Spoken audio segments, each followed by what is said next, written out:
but I call them to people core skills because no business of any kind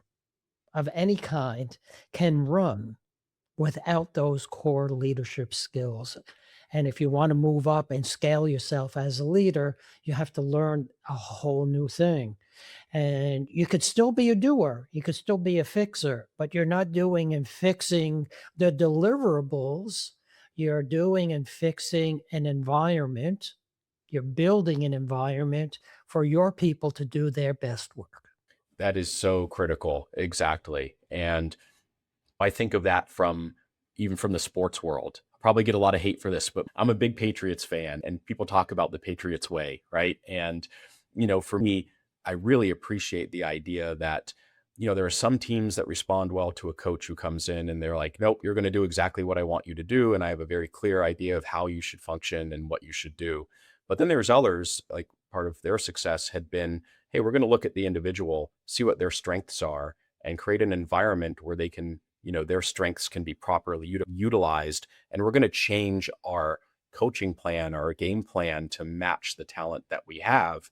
It still gets us a win. The end product is the same, but we approached it by, to your point, creating an environment where everybody could succeed. And I think that is a key, at least from this kind of soft power approach or the way that I like to look at leadership. It is so key, right, to leadership, which is my role is not to try to force everyone to do it my way. My role is to understand everyone's strengths and how best to utilize those to accomplish the goal.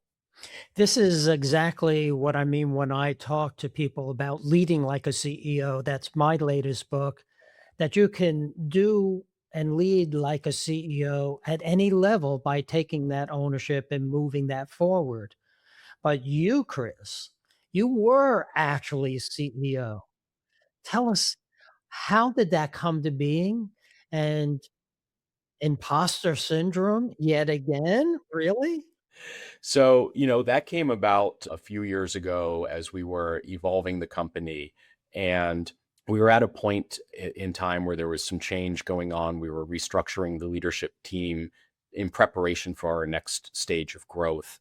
And it was really important that we communicated both internally to our internal team, but also to our partners externally, that there was some stability, right, within the company, even though we were at this point of some change, right, and some familiar faces. So in this particular role, and this gets kind of to that soft power part, my skill set was really applicable to be able to come in and help be a steward to guide the company through this period, right? And portray, stability, not just portray, there was true stability there, but to be able to communicate that out and make sure, that everybody understood that.